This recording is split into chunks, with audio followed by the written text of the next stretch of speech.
तक मैं ये सोचता था कि अगर भगवान मुझसे कहें कि एक वरदान मांगो, तो मेरे दिमाग में आता था क्या वरदान मांगूंगा। आज मैंने सिंधिया जी को सुना तो मैं ये वरदान मांगूंगा कि मुझे सिंधिया जी जैसा मत बनाना, क्योंकि मुझे आज झांसी की रानी लक्ष्मीबाई की बड़ी याद आ रही थी।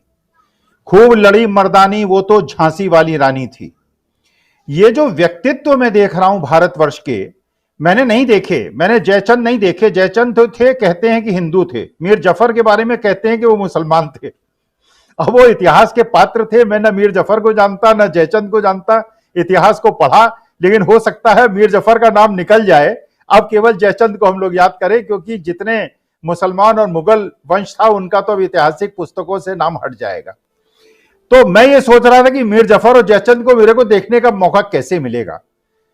अरे जिस पार्टी ने आपको जीवन दिया, जिसने आपको जीवंत होने का मौका दिया, जिससे आप पले बढ़े और जिसके आगे बलबूते पे आप बढ़े, आज उसके खिलाफ कुछ तो शर्म कर लीजिए। अगर इतिहास की पुस्तकें हमने पढ़ी हैं, वो राजा भी ऐसे लोगों को कभी मान सम्मान नहीं देते जिन्होंने उनके साथ हमेशा न्याय किया है, उनको सम्मान दिया है। उनके साथ धोखाधड़ी करें, उन पे कभी सम्मान नहीं करते। ये लोग क्या इतने बुजुर्ग हो गए, इतने बड़े हो गए, इतने अनुभवी हो गए, इनको ये बात समझ में नहीं आती।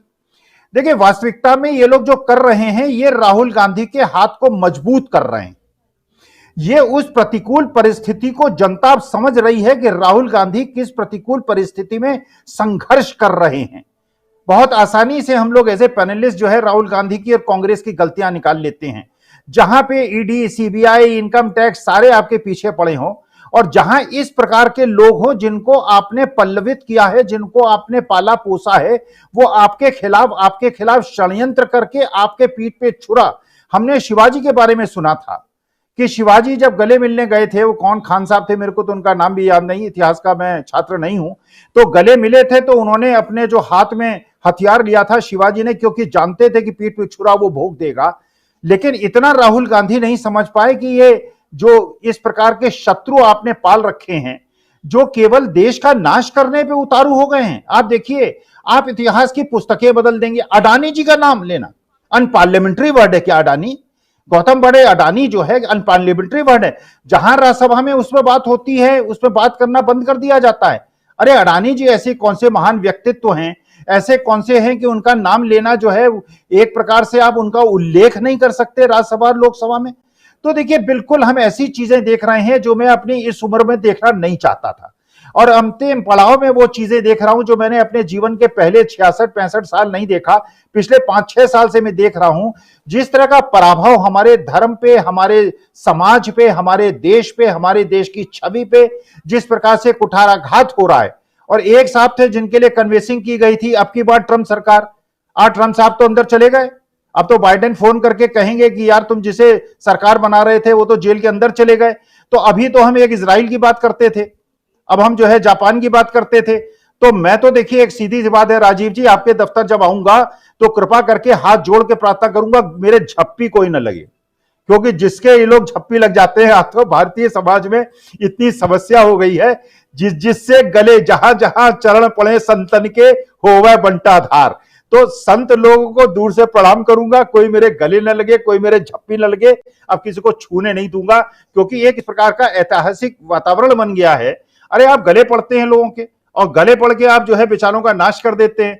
ना कहा होता बाइडेन जीत गए होते, बाइडेन आपके मित्र होते, आपने ट्रंप को दोस्त बना लिया, ट्रंप जेल चला गया। नेतन्याहू साहब ऐसे ही परेशान है, जापान के जो थे वो तो बेचारे जो है शहीद हो गए। तो आप कृपा करके अब नॉर्थ कोरिया ऐसा कीजिए, नॉर्थ कोरिया वालों से दोस्ती कर लीजिए, और चीन वालों को 2-4 बार और झूला झूला दीजिए, 2-3 बार झप्पी झप लीजिए, जिससे उसका भी नाश हो। जी, अमलेंदु जी ने सोशल मीडिया का रेफरेंस लिया। मेरे को सोशल मीडिया से 3 इंफॉर्मेशन मिली, तो बड़े, क्योंकि प्रतिष्ठित यहाँ पे जर्नलिस्ट बैठे हैं तो मैं उनसे पुष्टि कराना चाहूंगा, मुझे तो नहीं पता, मैं तो जर्नलिस्ट नहीं हूं।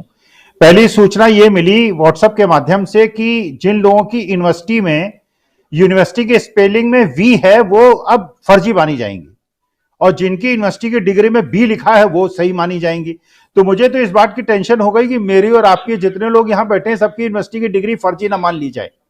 तो पहली तो समस्या है, तो आप लोग मेरे समाधान करें, मेरे निवारण करें कि मेरी यूनिवर्सिटी सही है। ऐसा तो नहीं पुरानी मेरी नौकरियों से तनख्वाह ले ली जाएगी कि आपकी यूनिवर्सिटी के स्पेलिंग में वी कैसे लिखा गया। स्वामी जी, मेरी डिग्री यहां की है ही नहीं, इसलिए मैं इस चीज से बाहर हूं।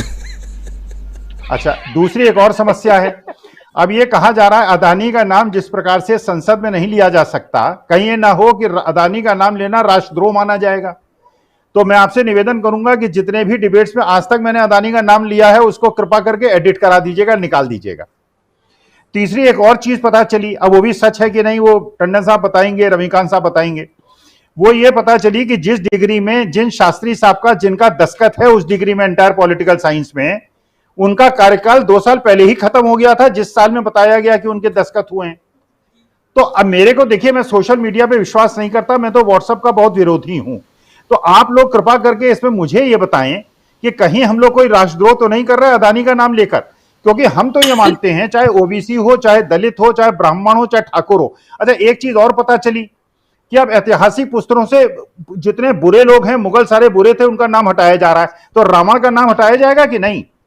कंस का नाम हटाया जाएगा कि नहीं? दुर्योधन और जितने दुशासन है उनका नाम हटाया जाएगा कि नहीं? अरे जो हिंदू दुष्ट थे, जिनको हम जलाते हैं, जिनकी हम भर्त्सना करते हैं, जिनको हम धिक्कारते हैं, अगर इतिहास से उनका नाम नहीं हटाया जाएगा तो ये कैसे चलेगा? तो मेरे ख्याल से तो रावण को जलाना, ब्राह्मण लोग इसका विरोध करेंगे। रावण को अगर आप जलाएंगे तो आप ब्राह्मणों का अपमान करेंगे। अरे रावण गंदा आदमी था, उसने गंदा काम किया था, उसको जलाइए नहीं, उसको बुरी तरह से जलाइए। उसमें कैसे ब्राह्मण बुरा मान जाएंगे? तो कैसे अगर चोर को चोर कहने से किसी का अपमान होता है और कोई एक्ट लगता है तो भैया मैं माफी मांग लेता हूं, लेकिन मैं तो चोर को चोर कहूंगा और जो चोर हैं उनको चोर ही कहा जाना चाहिए। यही हमारी सनातन परंपरा है, यही हमारी भारत की परंपरा है। राजीव जी, पिछले कुछ दिनों में जिस तरीके से श्री राहुल गांधी और कांग्रेस पार्टी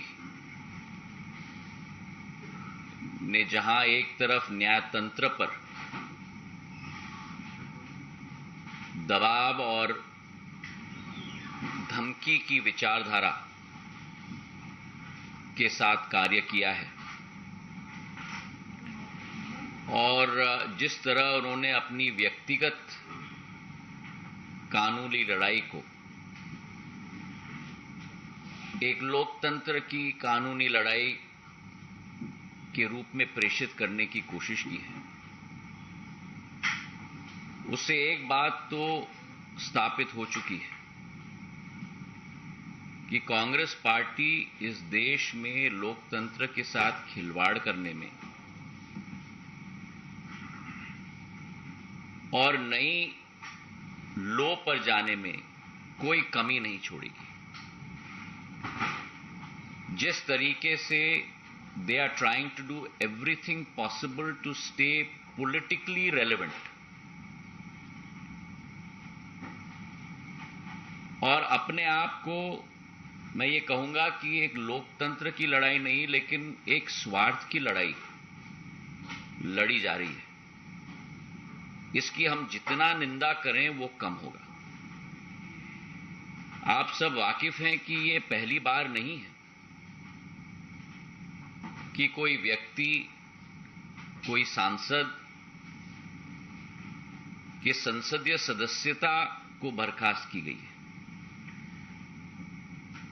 पिछले 10 वर्षों में कई लोग इस सूची में शामिल हैं।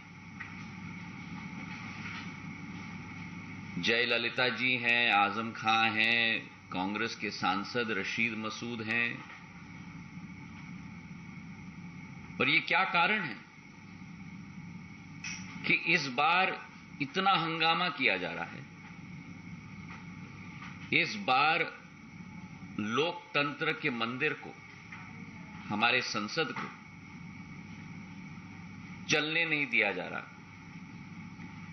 क्या कारण है कि इस बार काले कपड़े पहनकर लोग अपनी प्रस्तुतिकरण कर रहे हैं, जबकि ये